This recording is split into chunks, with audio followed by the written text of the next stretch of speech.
بسم اللہ الرحمن الرحیم سورۃ البقرہ آیت نمبر 243 رکوع نمبر 32 الم تر الی الذین خرجوا من دیارہم وهم الوف حذر الموت فقال لهم اللہ موتوا ثم احیاهم ان اللہ لذو فضل علی الناس ولکن اکثر الناس لا یشکرون۔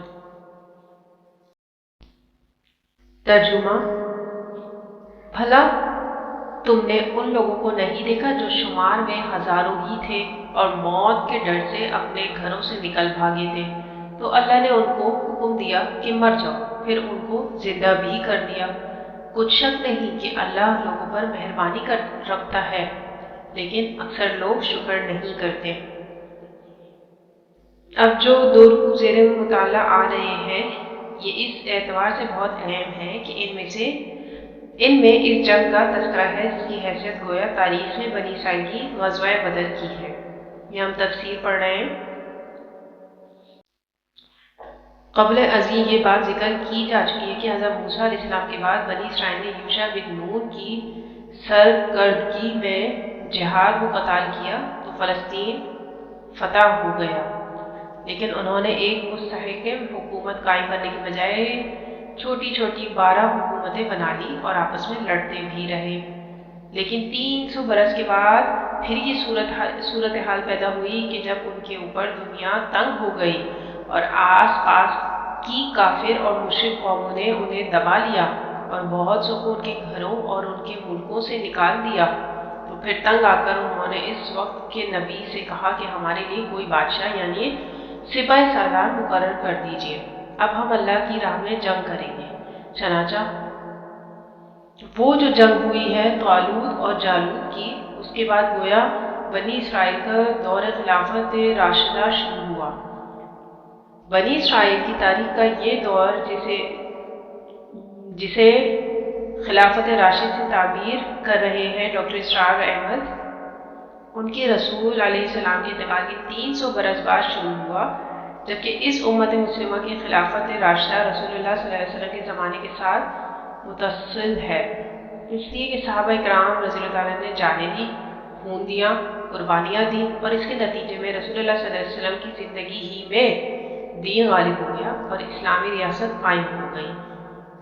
نتیجتاً آپ صلی اللہ علیہ وسلم کے انتقال کے بعد خلافت کا دور شروع ہو گیا، لیکن وہاں 300 برس گزرنے کے بعد ان کا دور خلافت آیا۔ اس میں بھی 3 خلافتیں تو متفق علیہ ہیں، یعنی حضرت طالوت، حضرت داؤد اور حضرت سلیمان علیہ السلام کی خلافت، لیکن چوتھی خلافت پر آ کر تقسیم ہو گئی، جیسے حضرت علی رضی اللہ تعالیٰ عنہ خلیفہ رابع کے زمانے میں عالم اسلام میں منقسم ہو گیا کہ مصر اور شام نے حضرت علی رضی اللہ تعالیٰ کی خلافت کو تسلیم نہیں کیا۔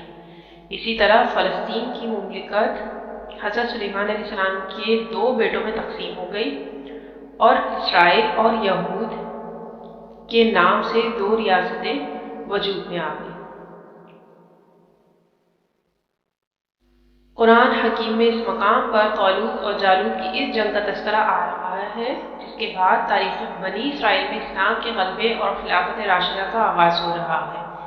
یہ در حقیقت صحابہ کرام رضی اللہ تعالیٰ کو ایک آئینہ دکھایا جا رہا ہے کہ اب یہی مرحلہ تمہیں درپیش ہے۔ غزوہ بدر پیش آیا چاہتا ہے۔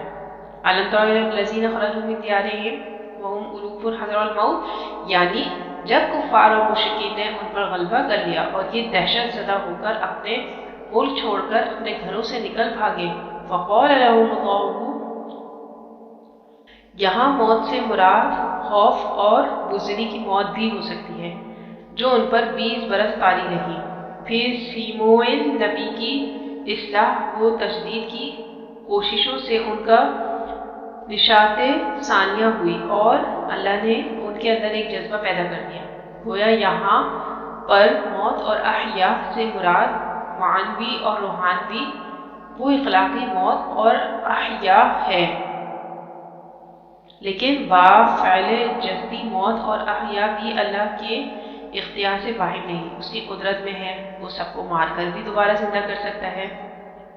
ان اللہ لذو فضل علی الناس ولکن اکثر الناس لا یشکرون، اکثر لوگ شکر گزاری کی روش اختیار کرنے کے بجائے اللہ تعالیٰ کے احسانات کی ناقدری کرتے ہیں۔ اب سابقہ امت مسلمہ کے غزوہ بدر کا حال بیان کرنے سے پہلے مسلمانوں سے گفتگو ہو رہی ہے، اس لیے یہ سب کچھ ان کی ہدایت کے لیے بیان ہو رہا ہے۔ تاریخ بیان کرنا قرآن کا مقصد نہیں ہے، یہ تو رسول اللہ صلی اللہ علیہ وسلم کی انقلابی جدوجہد کی تحریک جس مرحلے سے گزر رہی تھی اور انقلابی عمل جس اسٹیج پر پہنچ چکا تھا، اس کی مناسبت سے سابقہ امت مسلمہ کی تاریخ سے واقعات بھی لائے جا رہے ہیں اور اسی کی مناسبت سے احکام بھی دیے جا رہے ہیں۔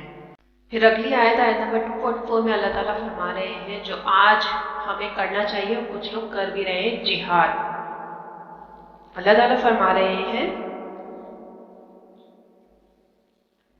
وَقَاتِلُوا فِي سَبِيلِ اللَّهِ وَاعْلَمُوا أَنَّ اللَّهَ سَمِيعٌ عَلِيمٌ، اور جنگ کرو اللہ کی راہ میں اور خوب جان لو کہ اللہ تعالیٰ سب کچھ سننے والا اور سب کچھ جاننے والا ہے۔ ہمیں اپنے اپنے گربان میں جھانکنا چاہیے کہ آج ہم فلسطینیوں کے لیے، اپنے مسلمان بہن بھائیوں کے لیے جہاد کر رہے ہیں کہ نہیں۔ یہ اللہ تعالیٰ کا ذکر ہے قرآن پاک میں، سورہ بقرہ میں۔